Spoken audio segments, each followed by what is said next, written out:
नमस्कार दोस्तों, मैं मोहित तोमर आप सभी का इस वीडियो में स्वागत करता हूं। दोस्तों आज की इस वीडियो में हम बात करने वाले हैं क्लास 12th एनसीईआरटी के सब्जेक्ट केमिस्ट्री के एक इम्पोर्टेंट प्रश्न पर। दोस्तों वह प्रश्न है अभिक्रिया की आणविकता एवं कोटि की परिभाषा लिखिए। निम्न अभिक्रिया में अभिक्रिया की आणविकता तथा कोटि बताइए। और दोस्तों यह प्रश्न 2009, 2012, 2013, 2014, 2016, 2017, 2018 और 2020 में आया हुआ प्रश्न है। अर्थात दोस्तों ये जो प्रश्न है ये वेरी इंपॉर्टेंट प्रश्न है। तो इस दोस्तों आपको यह प्रश्न बहुत ही अच्छी तरह से समझना है। उससे पहले दोस्तों यदि आपने अभी तक हमारे चैनल को सब्सक्राइब नहीं किया तो सब्सक्राइब कर दीजिए तथा उसके आगे की बेल आइकन घंटी भी प्रेस कर दीजिए, ताकि जब भी मैं क्लास 12th एनसीईआरटी के केमिस्ट्री के चैप्टर से रिलेटेड कोई वीडियो अपलोड करूं तो उस वीडियो की नोटिफिकेशन आपको सबसे पहले मिल सके। तो शुरू करते हैं दोस्तों आज की इस वीडियो को।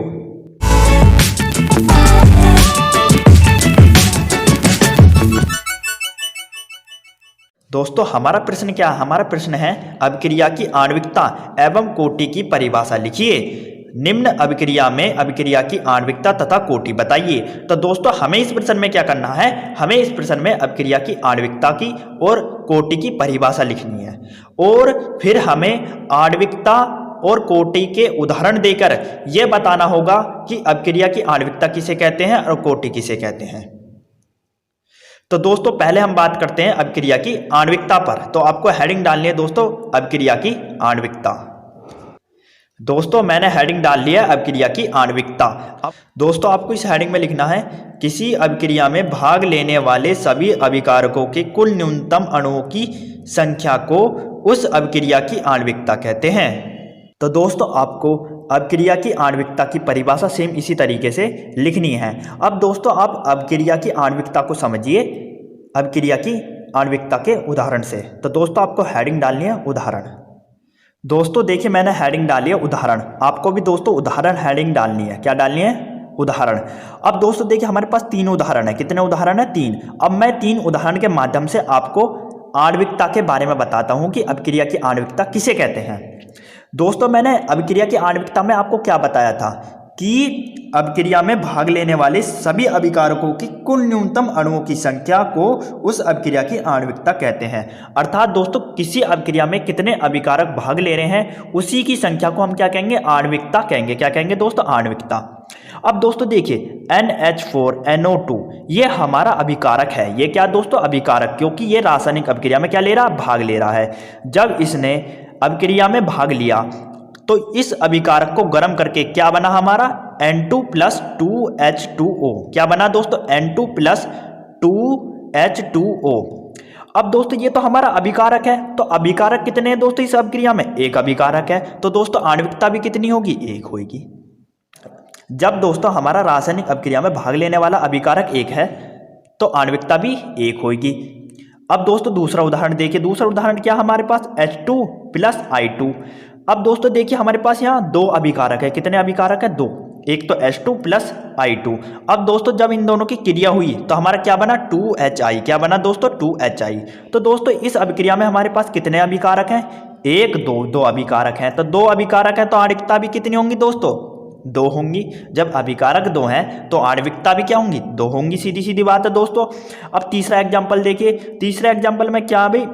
2NO+O2। दोस्तों ये दोनों हमारे क्या? अभिकारक हैं। अब दोस्तों इन दोनों अभिकारकों की जब क्रिया हुई तो हमारा क्या बना? 2NO2। क्या बना? 2NO2। अब दोस्तों देखिए अब आप कह रहे होंगे ये तो 2 अभिकारक है। नहीं दोस्तों ये 2 अभिकारक नहीं है। NO हमारे पास यहाँ 2 हैं तो ये कितने अभिकारक हो गए? 2 हो गए। और एक O2 है तो कितने अभिकारक हो गए? 3 अभिकारक। तो जब 3 अभिकारक यहाँ हो गए तो आणविकता भी कितनी होंगी? 3 होंगी। 3 कैसे हुए दोस्तों? दोबारा समझिए। 2 तो हमारे पास NO हो गए और एक O2 हो गया तो कितने अभिकारक हो गए? 3 अभिकारक। तो आणविकता भी कितनी होगी? 3 होगी। तो दोस्तों आपको समझ में आ गया होगा कि आणविकता किसे कहते हैं। तो दोस्तों आपको अभिक्रिया की आणविकता और उदाहरण सेम इसी तरीके से लिखने हैं। अब दोस्तों बात करते हैं अभिक्रिया की कोटि पर कि अभिक्रिया की कोटि किसे कहते हैं। तो दोस्तों आपको हेडिंग डालनी है अभिक्रिया की कोटि। दोस्तों मैंने हेडिंग डाल ली है अभिक्रिया की कोटि। दोस्तों आपको इस हेडिंग में लिखना है अभिक्रियाओं के अणुओं की वह न्यूनतम संख्या जिसका साधारण अभिक्रिया के वेग को निर्धारित करता है अभिक्रिया की कोटि कहलाती है। क्या कहलाती है दोस्तों? अभिक्रिया की कोटि कहलाती है। तो दोस्तों आपको अभिक्रिया की कोटि की परिभाषा सेम इसी तरीके से लिखनी है। अब दोस्तों आप अभिक्रिया की कोटि समझिए अभिक्रिया की कोटि के उदाहरण से। दोस्तों मैंने हेडिंग डाल लिया उदाहरण, आपको भी दोस्तों हेडिंग डालनी है क्या? उदाहरण। दोस्तों देखिए हमारे पास एक उदाहरण है C12H22O11 और इसकी क्रिया हो रही है किसके साथ? H2O के साथ। किसके साथ हो रही है? H2O के साथ, अर्थात जल के साथ।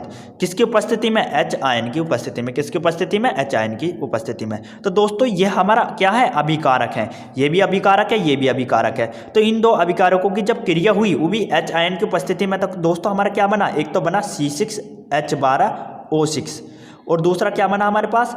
C6H12O6। एक तो हमारे पास ग्लूकोज बना और दूसरा हमारे पास क्या बना? फ्रैक्टोस बना। क्या बना दोस्तों? फ्रैक्टोस।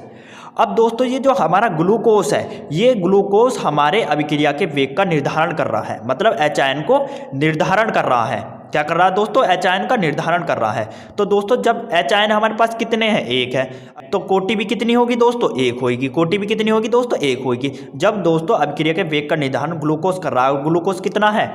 एक है, तो एक जब H आयन का निर्धारण कर रहा है तो कोटि भी कितनी होगी? एक होगी। तो दोस्तों आपको इसमें लिखना है कि उपयुक्त अभिक्रिया की कोटि एक है, क्योंकि इसमें केवल ग्लूकोज का सांद्रण ही अभिक्रिया के वेग को निर्धारित करता है। क्या करता है दोस्तों? निर्धारित कर रहा है। तो दोस्तों आपको समझ में आ गया होगा कि अभिक्रिया की कोटि की परिभाषा कैसे लिखनी है और अभिक्रिया की कोटि किसे कहते हैं। तो दोस्तों आपको यह प्रश्न पूरी तरह अच्छी तरह समझ में आ गया होगा। दोस्तों यदि आपको मेरी ये वीडियो पसंद आई तो इस वीडियो को लाइक जरूर कीजिएगा दोस्तों, तथा हमारे चैनल को सब्सक्राइब तथा बेल आइकन घंटी प्रेस करना ना भूलें। दोस्तों आपको हमारी वीडियो देखने का बहुत बहुत धन्यवाद।